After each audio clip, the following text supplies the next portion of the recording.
It was really great to see so many fan arts, so many letters, so many fiction, cosplays. The reactions were fantastic, way beyond our craziest expectations. It was impossible to expect a huge community like this and so passionate fans, and it's great. Thank you. Yeah. We started the project by making the game we wanted to make for ourselves, but at the end it's really making a game for the players, because that's what's important.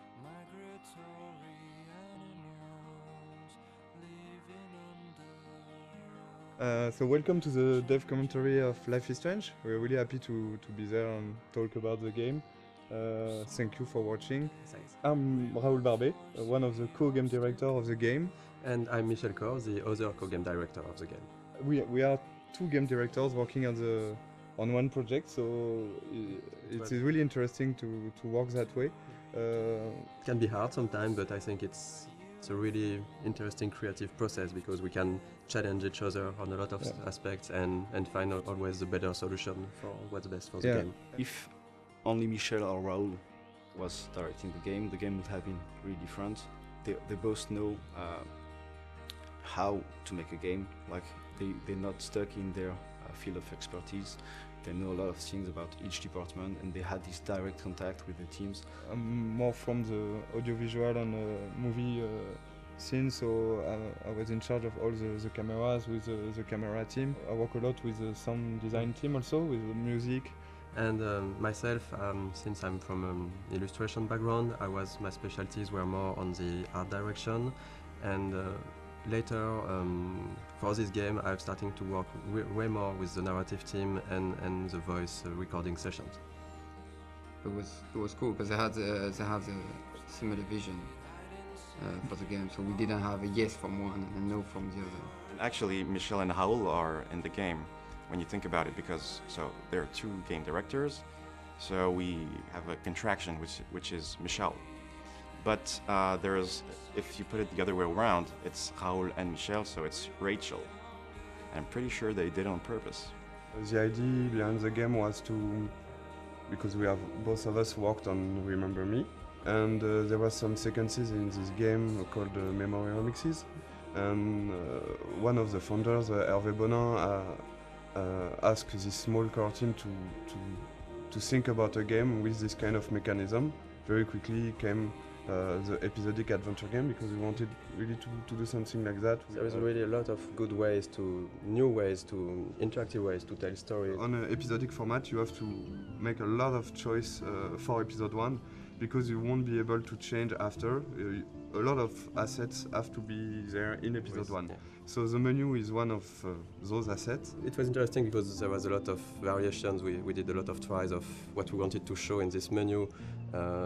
The idea was really to basically show the most important locations of the game.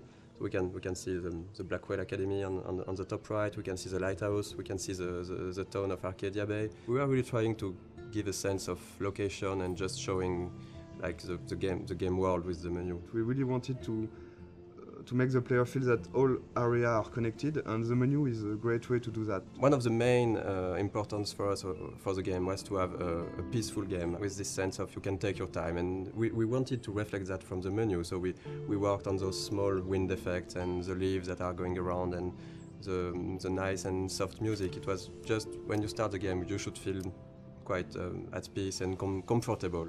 And even when the menu evolves in each episode, there is some small details that are changing. Like for the menu for episode 4, you have the beach whaled. That's this kind of details we wanted to just add with the variations of the menu. The game takes place in Oregon, in the Pacific Northwest, in the United States. When I went back there on vacations, I've seen a lot of places that really looks like what we did in the game. So I guess it was a really big job of references to be sure that everything was correct, but it's also something that's really exciting about making a game, that you have to look at everything and to reproduce reality, and with of course our own lens and stylizations, but we really wanted this to feel like being in Oregon. Sometimes people ask us if we choose to have a game in the United States for marketing, for selling the game. We knew that we were fans of like TV shows like Twin Peaks or X-Files. They have those trees and the Pacific Northwest feeling. I think they are a great example of a small community thinking that everybody know each other and everybody is happy, but when you put something inside this community, it could be something supernatural. You discover a lot more. And it's really a way to shift things around and to bring chaos and interesting variations on the characters. And in the end, Life is Strange is really a game and a story about the characters, about their lives. It's not a story about the sci-fi elements. The sci-fi elements are just for us. They were just here to make things interesting.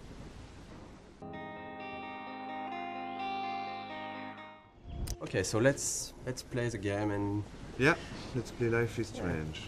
So this is the very beginning of the game. I think this is one of the very difficult sequence of the beginning of the production because this is the first time the player will see what the game looks like and will be inside the story. So we got a lot of discussion about this one and a lot of discussion about the shots, how we are going to present Mac's character. The important, as this is a video game, is the player to know where he has to go and the objective of each scene. This scene is a link to the end of the game, of course, and it's also to close the loop and begin with this scene. And when you know the end of the game was something we really wanted to have, so we can see all the FX, and we've got one FX artist, very talented, Thomas.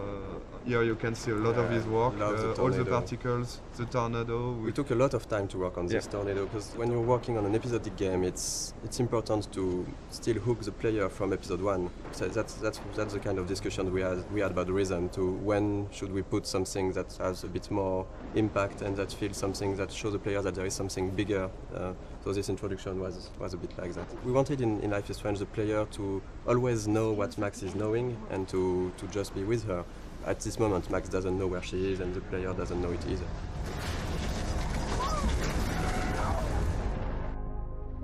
We're back to the high school, and which is one of the most important settings of the game, of course, the high school setting and the Blackwell Academy. High school is something where the player will feel comfortable because he knows it, but the transition from the cliff to there is the twist of having something really different, and that should hook the player to say, oh, it's not just a teen story, there is more to it. And then, of course, we can go much over than that and twist it and change the characters. But it was an interesting starting point creatively. This kind of introduction is really important because in one sequence with some shots you have to discover all the different characters, the main ones, so you will see of course Jefferson, Kate and Victoria. And it was quite hard to decide between not showing too much, to not break the idea of the game, to not be too big compared to what the game would be after. There is a lot of themes of big ideas on the game, and of course photography is one of it, because photography is still a way to look back to the past. It's linked to the theme of rewind and time manipulation and nostalgia, and that's one of the reasons why Max came back to Arcadia Bay to attend this photography class. I think for the player to be like Max back in this town when she don't know everyone, but you've got to respect the schedule. It's really, as a player, something great to discover. Also, the lighting was really important in this scene to break the cliff ambience by this sunny atmosphere and all this light coming from the windows. And maybe we decided to have a private high school rather than just a regular high school of course for the photography course, but it was also to be able to have less students because we wanted the story to be a bit more intimate. We didn't want it to be like this huge high school with so many students. But based on what the player is doing, you can really learn more about them and see that they're actually not just the stereotype and the archetype you would think they are. This is still a perfect example of how episodic is hard, because if you look closely at this poster, there is a mistake on it. It says that the exhibition takes place in the De Young Museum of Art, when actually it's not that in episode 5, it's the Zeitgeist Gallery. We have a really great community, so thank you guys. And people found out this mistake, and yes, it is a mistake. It's when in episode 5 we found out that we couldn't be a museum, it was too big, so it has to be an art gallery, so we changed the name, and yes, there is a mistake like this in episode 1. How cute I looked, yeah. I was about to. Welcome to the real world. We really wanted to have this feeling of being part of a whole high school. So it means a lot of people, it means bullying, it means difficulties when you're a teenager in this kind of world. Showing the different cliques and different kind of teenager. I think a lot of players love this introduction. The use of music here is really important. Is as Max feels insecure in this atmosphere, we wanted her to isolate, and the music is a great way of isolate yourself when you just want to be on your own. And so since the beginning of the game we were working with licensed tracks, licensed music. We test when we are testing and prototype some scenes, we put some licensed tracks from artists we love, and Scene Matters was one of them. And when we asked Jonathan Morali, who is the lead of Scene Matters, if it's possible to use his music, he's a gamer, so it was really happy to have this new experience, and for us it's just incredible to work with him. And this quite of editing is really difficult to do, because you have to choose the important moment in a song and to choose the right images. Because our writer Jean-Luc has written many scenes built around music. The edit is based on the music. It's not the other way. The music is really important in the game. It explains a lot about the characters, because the choice of the music, the choice of the artist means a lot. For example, Chloe won't listen to the same artist as Max. For the anecdote, for this guitar part, we asked the lead singer of Scene Matters to take his guitar and to play on top of Gonzalez's song in a clumsy way, to be sure that it would be like Max playing guitar.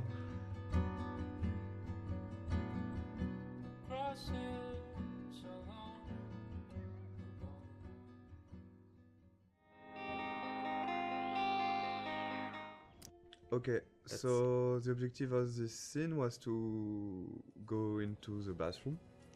I think you can hear the great sound work. Sebastian, the audio lead, has worked a lot on this kind of effects. When you take out your earplug, you can hear more the ambience. And this kind of art is done by our main concept artist. We got like 4 concept artists working on the game. With Edouard, who has made a lot of artwork. He was the one concept artist. So basically in the beginning we do a lot of documentation, like we do a lot of research from all those pictures we can find on the internet. Every room, every character needs to tell you a story, who they are, what they do. And just for following the scene, even for the mood, when it's still the rhythm of the game. So we wanted this scene in the bathroom to have a really cold and harsher and more contrasty lighting, to be different from the soft and warm lighting from the art class before. I think this scene, there was here one of the mistakes we have done with the game. For example, when Max is tearing apart the Polaroid. In fact, I don't know if you have tried to tear apart a Polaroid, but it's quite impossible. Yeah, you can. We tried it. You can't do it. It's too strong. It's plastic, it's and it's impossible to tear it like she does. But of course, there is a lot of symbolic behind this, and so we decided to keep it, even if it's non-realistic. Maybe it's a bad Polaroid quality, and we can do it. So you can see the butterfly coming in from the window. There's a lot of symbol behind this.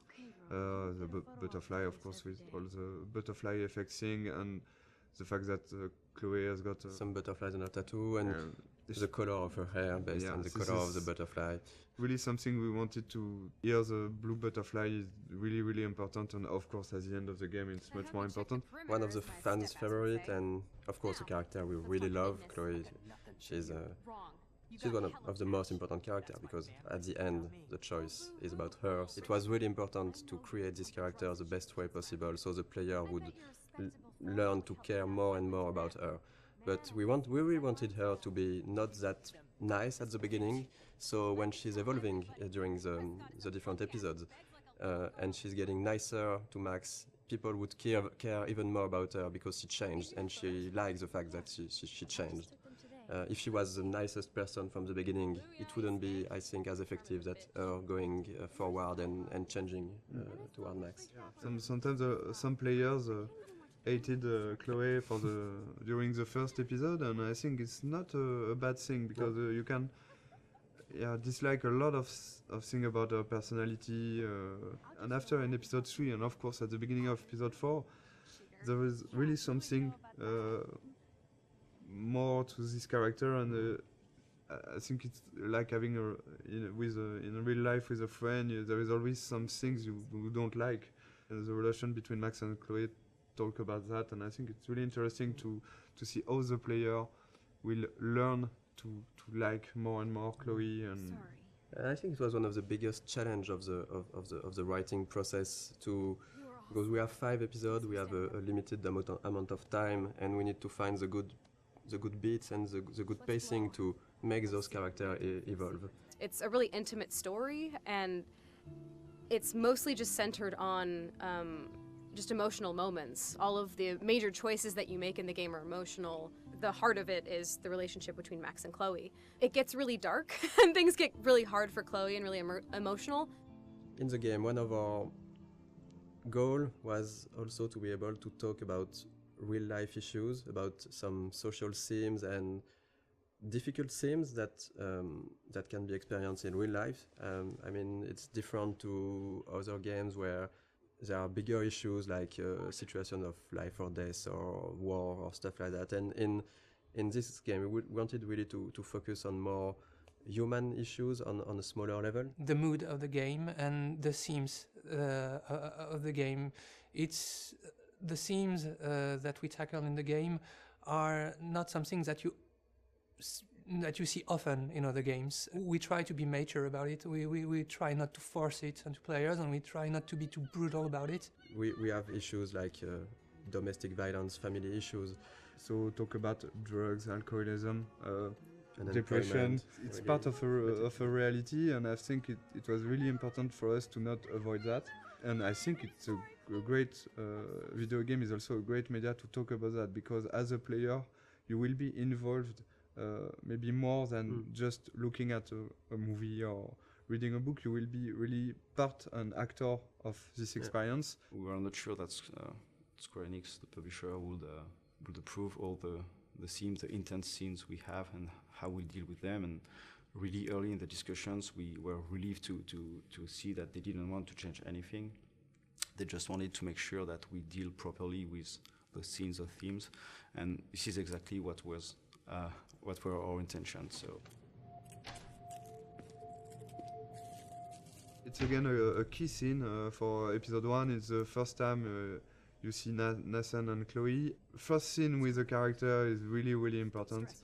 We got a lot of information to give to the player. And we needed to show that Nathan was quite a troubled child, a teenager, I mean.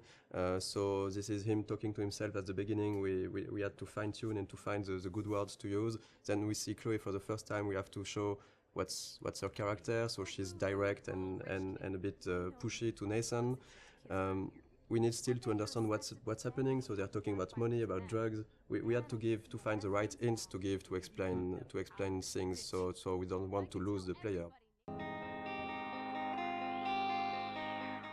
Nathan Prescott is a punk ass who begs like a little girl and talks to himself. You don't know who the fuck I am or who you're messing around with. Where'd you get that?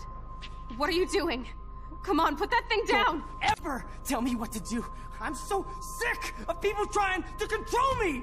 You are going to get in hella more trouble for this than drugs. This is the starting point of Max discovering that she has this weird power, because basically this adrenaline rush and looking at Chloe getting shot, that's how she can trigger that for the first time, and she don't know really why, but that's the seriousness of the situation. Then you'll go back in the art class. So we really tried on this scene to show the déjà vu feeling. So the editing and the shots were there to give this weird feeling to the player that, okay, I'm living that again and again, looking at the different moments that the player saw the first time in this scene. So yeah, for the editing in this sequence, we wanted to keep the same elements but not necessarily the same shot. You can see that first 3 shots are the same, I think, and after we begin to change a little the point of view, so you understand that there are the same events going on, but just seeing from a different point of view. And I think, to be perfectly honest, we don't have a good explanation for why she's going back to the art class, because we needed it. I've got one, but I will never tell you. I don't think it's a mistake, because we also needed to explain to the player, so the player can learn how things are working, and it's quite hard to do. So we took this freedom to have Max go back to the art class, which, even if it's a bit contradictory with how her power works after that. We are using this to explore more of Max's personality, of the characters, and because that's the way we created the character. Max, as we've seen that with what she's thinking. She has a lot of insecurity. She has issues to go forward in her life, to take decisions, and now she has this ability to not going forward, but going even backward.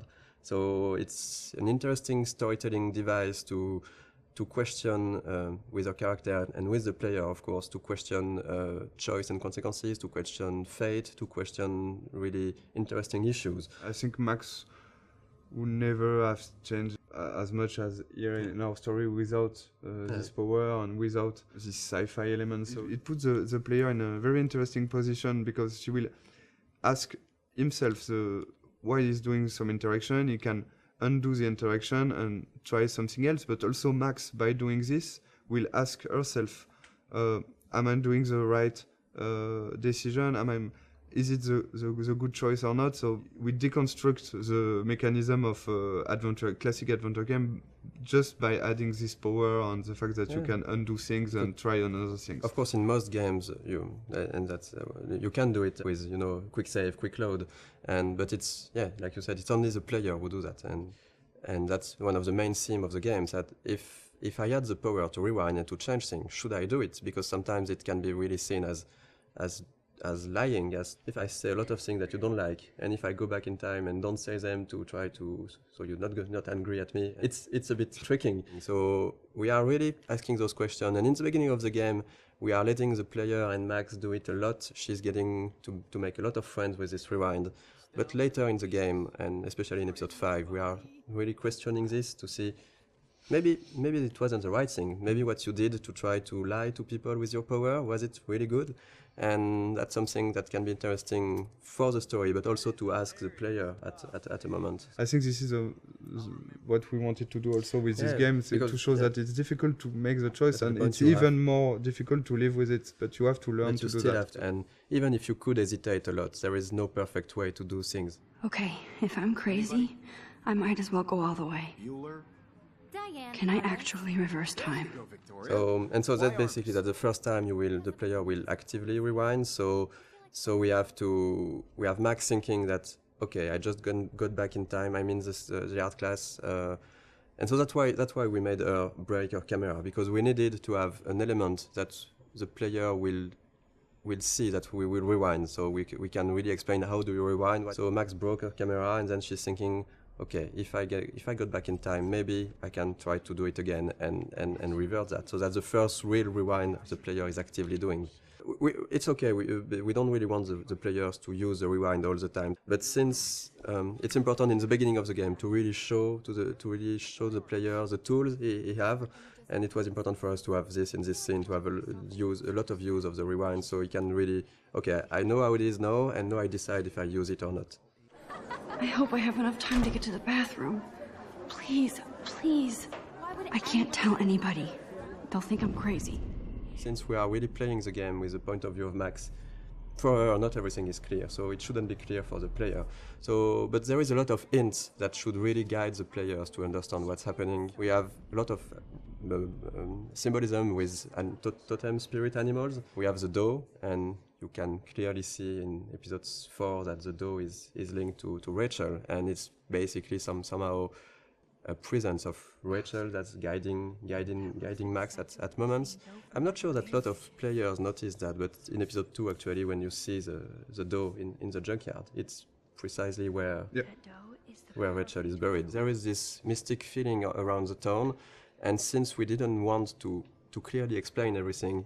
It's part of what makes Arcadia Bay a bit different and a bit special. So yeah, we're going to play a bit of the junkyard scene. Yes, so in it's episode we love the junkyard scene because a lot of different elements, but the first one I think is the environment. I think the environment artists have made something incredible here. For Life is Strange, we really wanted to have a stylized rendering. We didn't want it to be realistic, or so every texture has been hand painted to give this impressionistic feeling. And I think in the junkyard it's really interesting because there is so many details that's where this kind of simpler texture are working well. Because if this scene was overly detailed with cracks in the rust and everything, it would become really noisy to look at. We did a lot of work on the lighting effects and the atmosphere, so it was really important for us to capture this morning feeling with very cold colors in the fog, but a slightly warm sun that just bring some soft and warm feeling to the scene. This scene is also a good example of what we want to do in terms of environmental storytelling. We've got a lot of different objects who are there and who has their own story. And Okay, let's do this. Can you find 5 bottles while I prep the shooting range? Beer and guns? Nice combo. You can handle it. Now go find us 5 bottles. This is one of the pretty best please. puzzles of the game, I think. Yeah, I think it is. I think it's mostly the final bottle that was really hard to find, and we did a mistake on it because it was maybe too well hidden.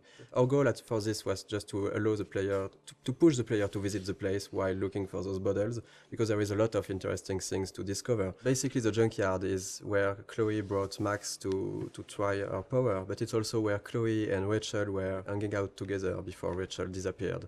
So this place here was this small hideout for Chloe and Rachel, and we tried a lot of what we did in the whole game with the environmental storytelling can be seen here, because there is a lot of everything that we really like to tell with the environment. It's a good way to, of course, to show more to the player. So it's also to give rewards to the player who want to know more about the characters and who is curious. Because you can do this whole scene without looking at every details, but there is some hidden stuff. This one is harder to find. I think that not every player find it, and this is a big letter that Rachel wanted to write to Chloe and maybe never gave it to her. In Life is Strange, we really tried to put a lot of attentions to the details. We have a lot of various levels of things, and if you look around, you can find some really small details that are useless to the main story, but interesting. Actually, we start to play with that, putting more and more things in corner, in dark area, to see if the player can spot it or not. And usually they did. There's a noticed things that we thought they could not notice, like on a shirt we have letters that when you put in the right order, it says "No fucks given," and they noticed. I don't know about this. Are you afraid of getting in trouble? Oh, boo-hoo, Max is afraid. I know you can handle this, and I'm here to guide you. Make me proud, sister. Life is Strange really is a game about choice and consequences. So we have a lot of choice you can make in the game, which will have consequences later on in the same episode or in the other episode. And there is one big choice in this scene, right, that will happen, for example. Yeah, the idea for each choice is really to have not easy choice to take, even if it's not life or and death choice, like you could have in other game, or it's more everyday life choices. The important is really to make your own and to decide to live with it. So that's why with the max power, it's of course more difficult because you can try a choice. You're not sure, you're going to rewind and you're going to make the other one, but the important is if you want to continue and to move on, you have to keep on one and live with the consequence. So this is in this choice in particular. What do you want to do, Michel? The first one. I don't think I would shoot a guy anyway, so I would say we won't shoot. I won't shoot. So you can see directly some consequence. It means that you don't have gun anymore because Frank is going to take it. Chloe will be pissed off. You can of course rewind and try the other one. But something that's really interesting, because it was a lot of work at the beginning, because we were thinking that if you have the rewind, does it not completely destroy the fact that you are making choices? And actually, we've seen that players are really hesitating. We've watched some Let's Play video, and we've seen players just, even if they knew that they could go back, they were hesitating so much when they make a choice. I think it's interesting.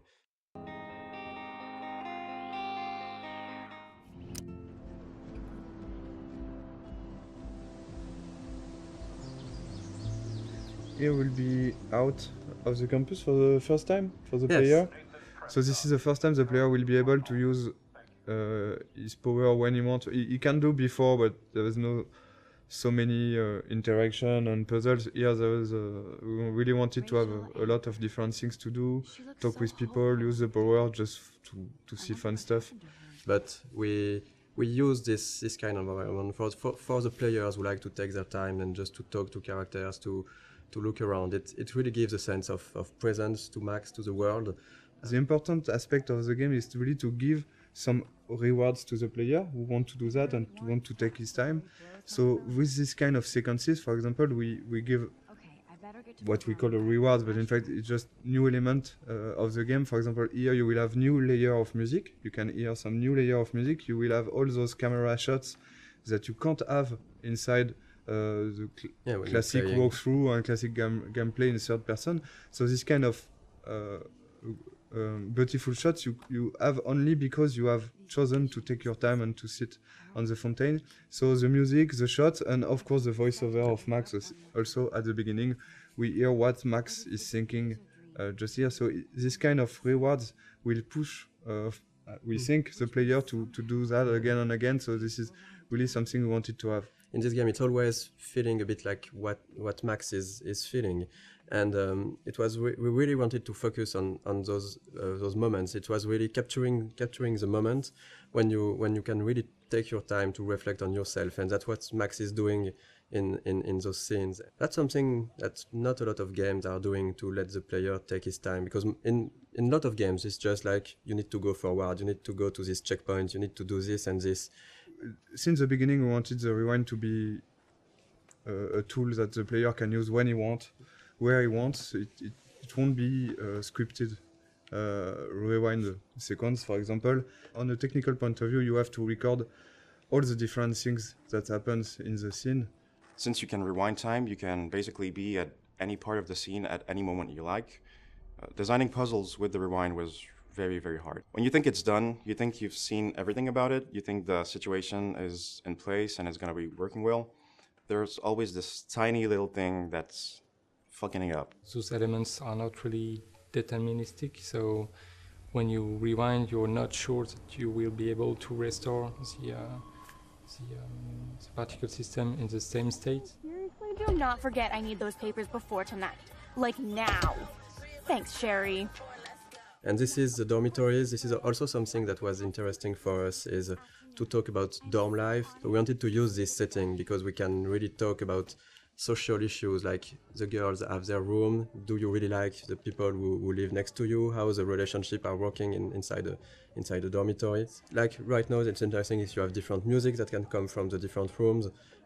It's a really interesting setting to set up a lot of characters easily. Here the idea is really to again have this believable universe of the students. We have to focus on what we want to tell and what we want to develop. In each episode, Alyssa is getting hit or in danger by something, and you can decide or not to use the rewind power to warn her and to actually to get her out of trouble. And again, I think it's links to also the Kate story and this kind of stuff. It's not just here to have fun. It's also to talk about those difficulties you can have when you could be someone like Alyssa and having these kind of problems.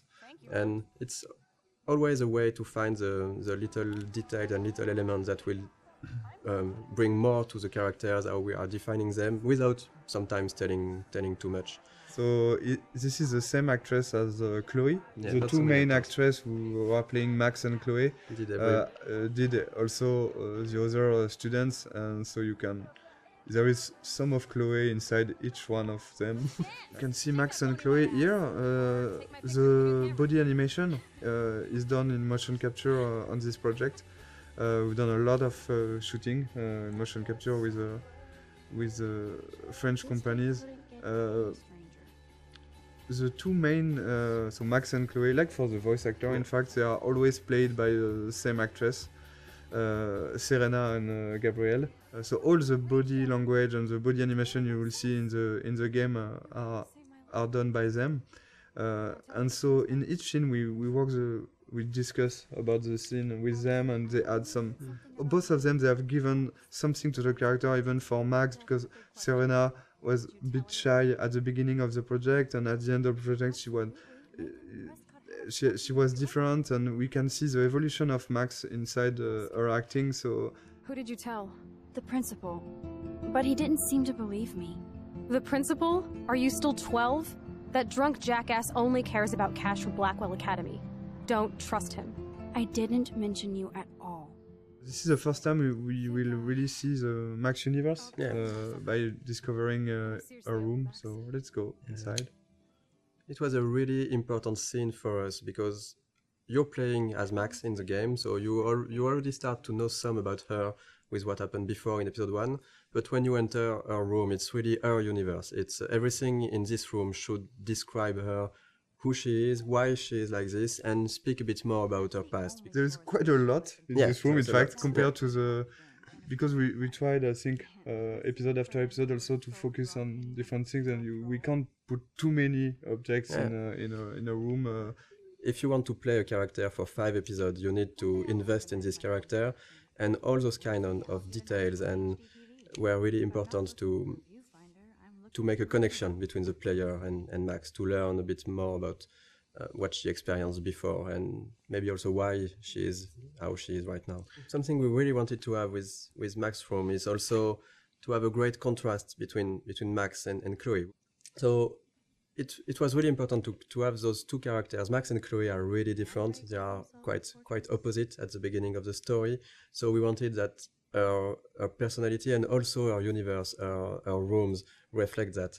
And we took for Max this sort of softer colors. We have the pink in, I think her bed cover is really soft. You have the small cushions with the flowers, the teddy bear. We've got a lot of different environments in the game, but we wanted really to be able to revisit the environments and to have other scenes taking place in the same environments, but telling different stories and telling different sequences. So, for example, in this room, when you go back here in the house, in the alternate reality, we will find an empty room of an empty Chloe room, and you have been here so many times before the episode 4 with Chloe, having fun with Chloe, listening to music.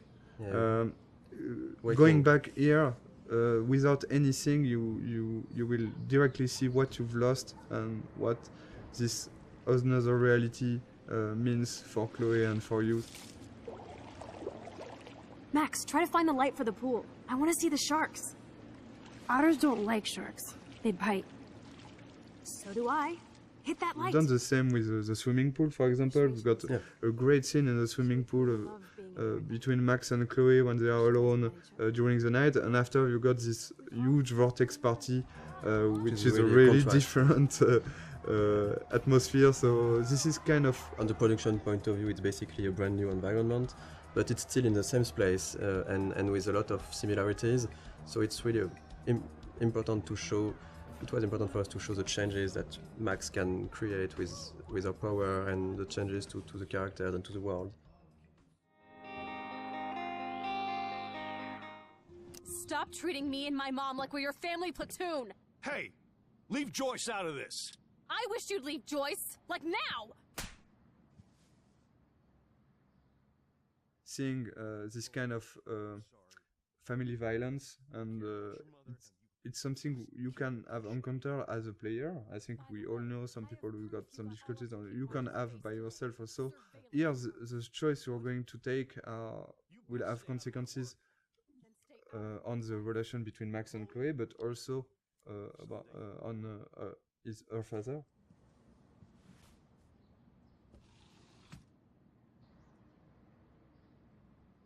Hey, you okay?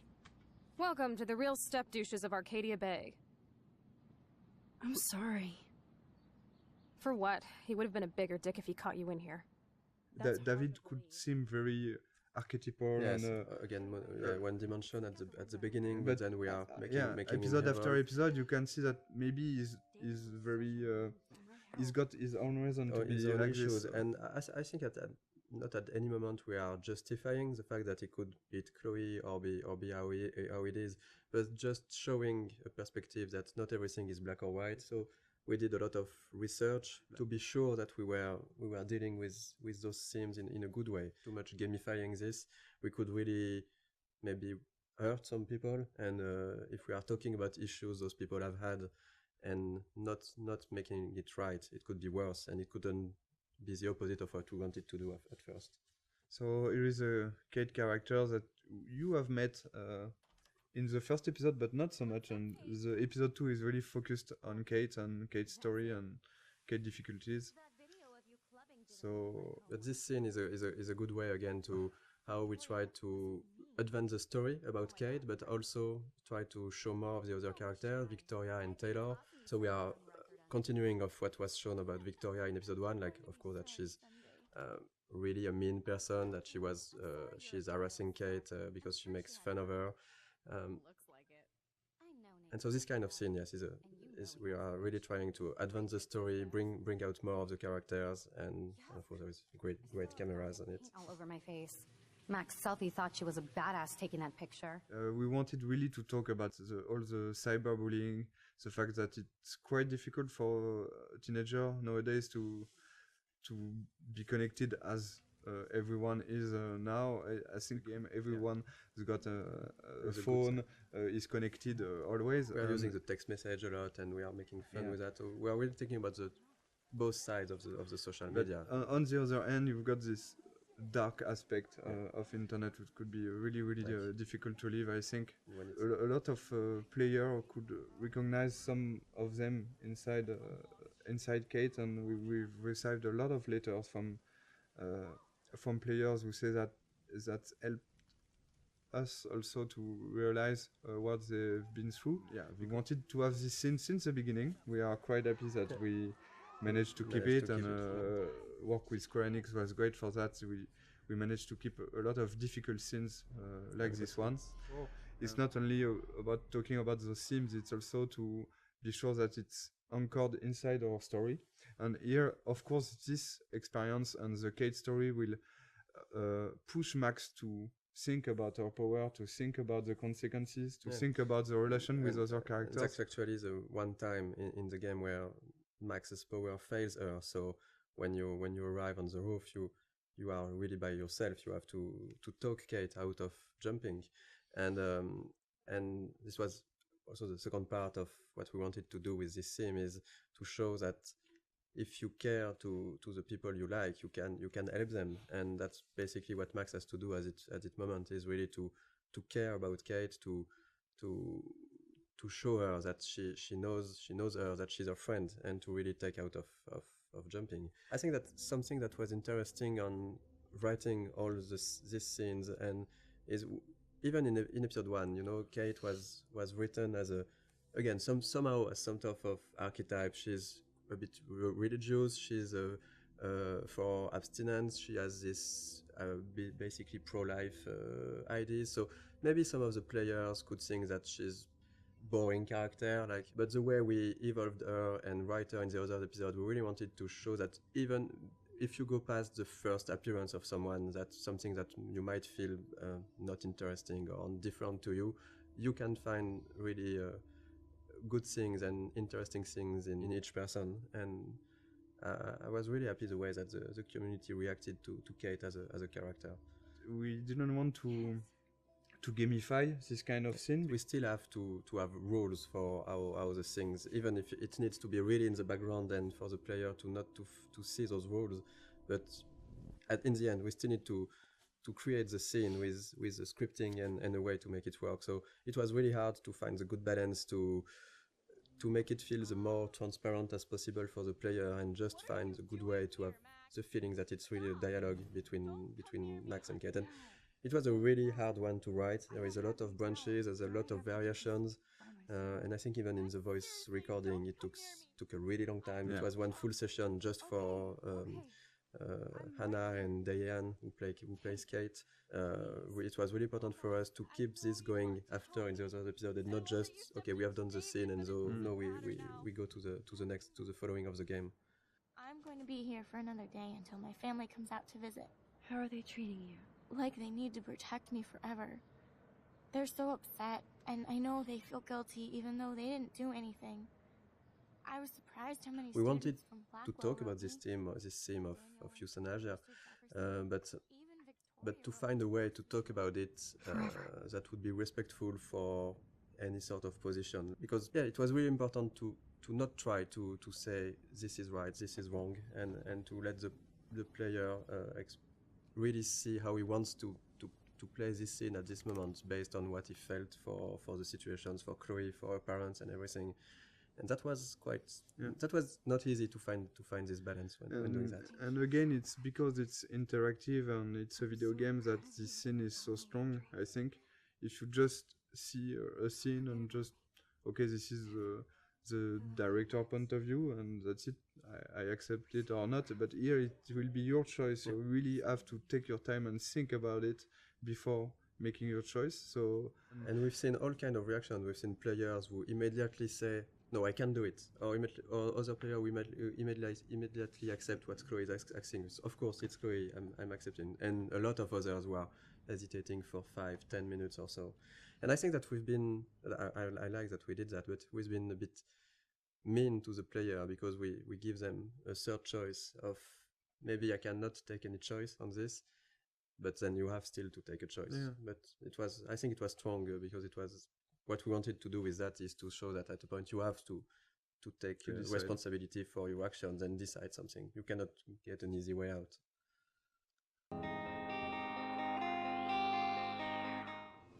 lot of photographs, even some of the no weapons, the no bullying, no weapon. Yeah. We took photographs in some high school in it wasn't in Oregon, but it was near Washington, so it's still in the Pacific Northwest, near Seattle.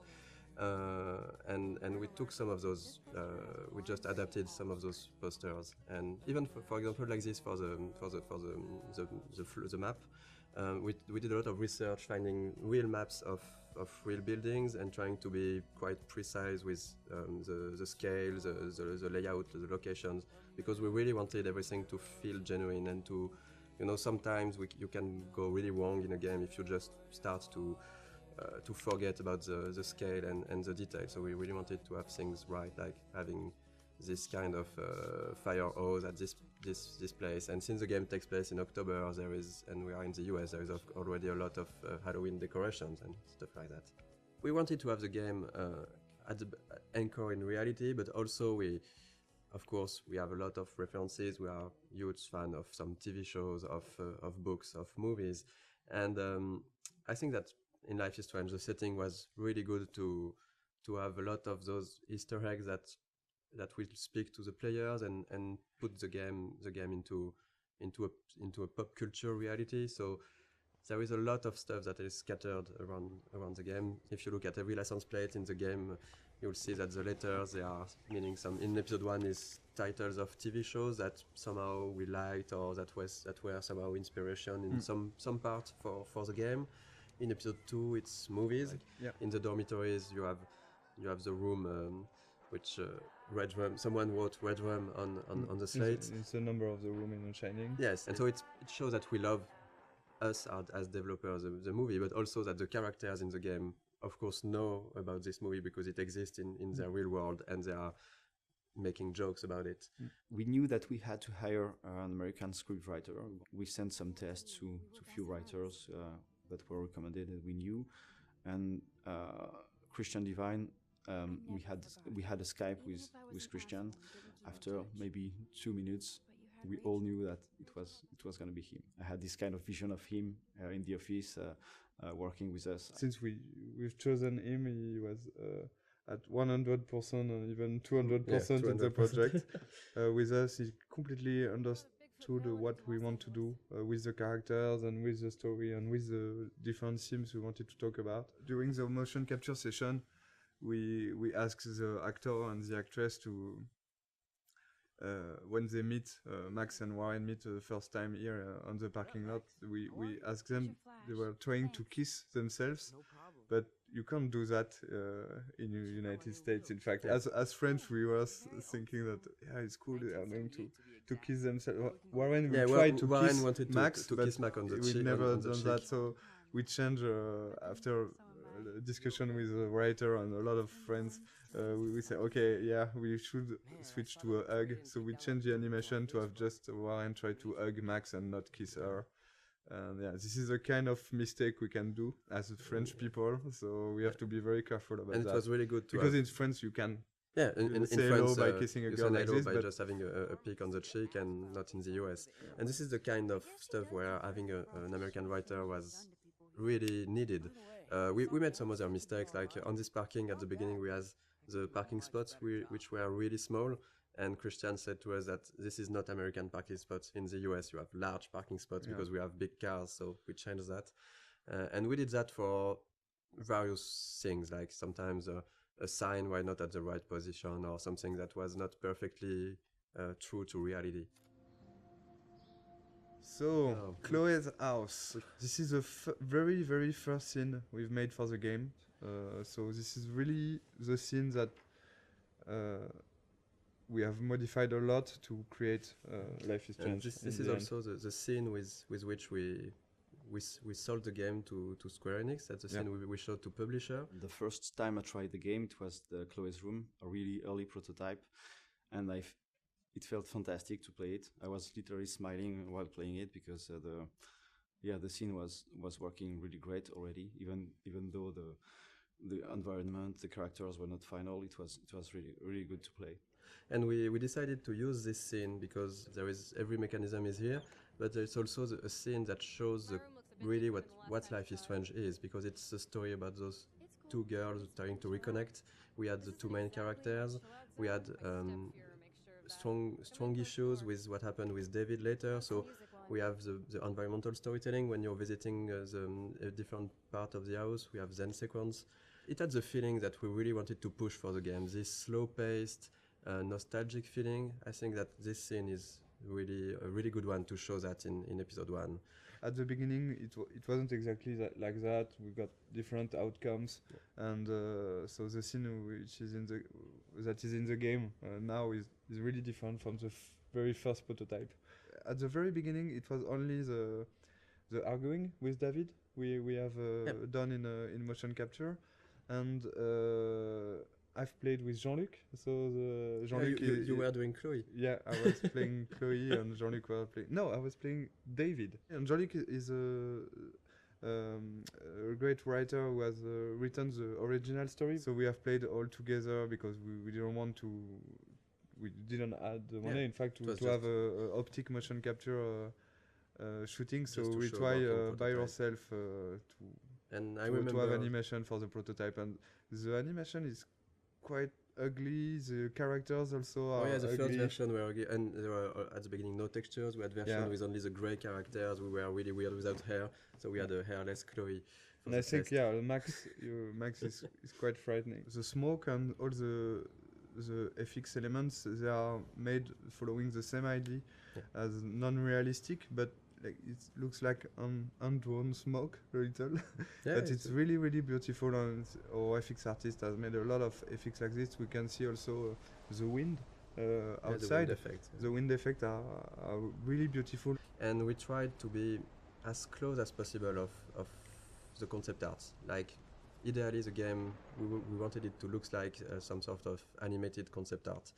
And I think it's really the 3D environment artist and the concept artist, they did a really great job on that, because if if you look at the concept art for this room and the 3D final scene, it's quite pretty close. We have those low detail textures, but this feeling of light but it's a lot of details that we try everywhere. Even if the lighting, if you look just at the light on the drawer, even on the light we have this small bending that gives the feeling that the light is hand painted. So we did a lot of work on everything, on lighting, visual effects, textures, to have this cohesive style.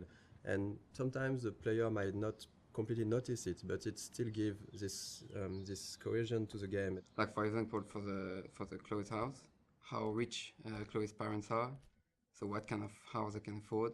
So this get painted. In concept art, we do like every room, or even the map, the floor map. In Mac's rooms, there's a lot of photos on the wall, because she likes to take photos, and you got like the bands, poster of bands, which she like. You have to feel like who they are, and just by looking at the room.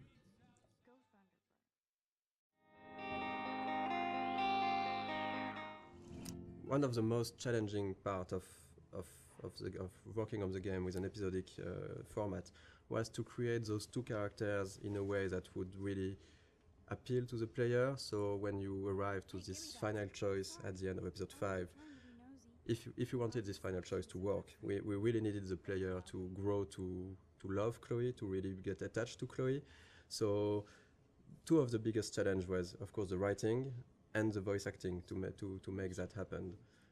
Of course, the story was written as a whole since the beginning, so we couldn't change massive stuffs, but small details could be added, a line of dialogue for a character, or episode 3 when you visit Kate in the hospital, and it wasn't supposed to be here, but we've seen how people loved Kate, and we realized how much it was important to have a scene like this one. It's a way of finding the voice of the character. So sometimes you just need to think about expressions or words that one character will use and the other won't use it, and that's how you grow to like those characters. Because when in episode 3 or 4, Chloe at the moment uses the word Hela, the players were waiting sometimes for it, and they recognize that okay, it's Chloe because she's using that. So we're working with Blind Light in Los Angeles, and they sent us a lot of different voices to listen to them, and we have to decide. So we decided with Michel, Sebastian, and the producer, and Square,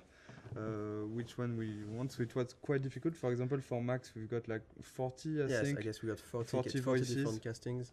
For Chloe, it was 30, I think, something like that. Most of the time, we were quite sure and quite agreeing on the actor. It was really hard for Max, because it's always on our mind, like, are we really sure that we are doing the good choice? Because it's so important. I don't know the number of lines she has in the game, but it's almost, I think that there is almost 14,000 lines in the game, and I think that more than 10,000 are from Max. I've never played a character that I related to so much. I have a lot of the same issues that she does with her confidence, and so getting to play someone that seemed so similar to me was really an extraordinary experience. I really feel like I'm growing with her. We'll help you. Just let me go. And the fun story is for Jefferson. The guy we choose is Derek Phillips, and after we choose him, I discovered that he was Derek Phillips, and he's actually playing one of the main recurring character in the show Friday Night Lights, which is one of my favorite TV shows. Well, this has just been really fun for me, especially coming from the standpoint where, when I auditioned for the role, I wasn't sure if Jefferson was going to be the bad guy in this. So, you just kind of came in and we would do our voiceover sessions, and he was just a cool teacher. So it was kind of neat to find out about this twist. I mean, I'd kind of heard that might happen, but I didn't know for sure if it would. So it was really, really fun to play with that. So we are really proud and happy to have Anna and Ashley for Max and Chloe. All the voice talents we've worked with were really involved. They've given something unique to those characters, and that's why it has worked also. It's because there is a part of their soul inside their character. For Hannah, for Max, one of the hardest parts is that there is so many lines of inner voices. So it was really important for Hannah to give something great for those, and I think it was quite the case. And for Ashley, one of the really hard part is that there is and for Hannah too, there is a lot of really emotional scenes. I really wanted to sell the moments, and I was putting, pressure on myself to make certain moments, like with Rachel, lots of the moments that happen in episode 4. I really wanted them to feel real. And I'm constantly on this roller coaster, so I had to figure out how to harness those feelings so that I could use them to illustrate what Max is going through.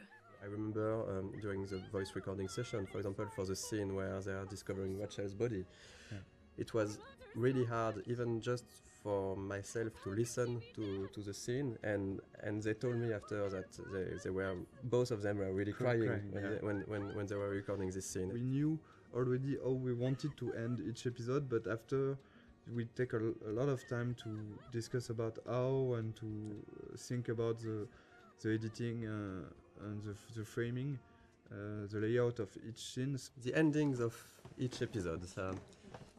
That was something really important, of course, because it's an episodic game, so the ending is crucial if we want, of course, the player to enjoy the episode and to want to come back for the next episode. So I think we looked a lot at also what can be done in TV series, because with the episodic format we were kind of the same way.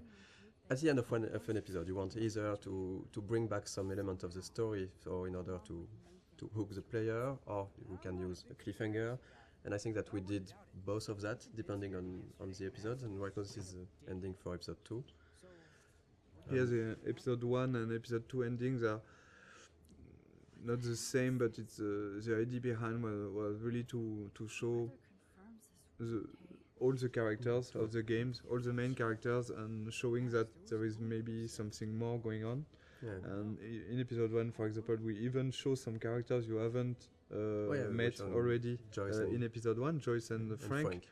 And you will find them back here at the end of episode 2 in small scenes.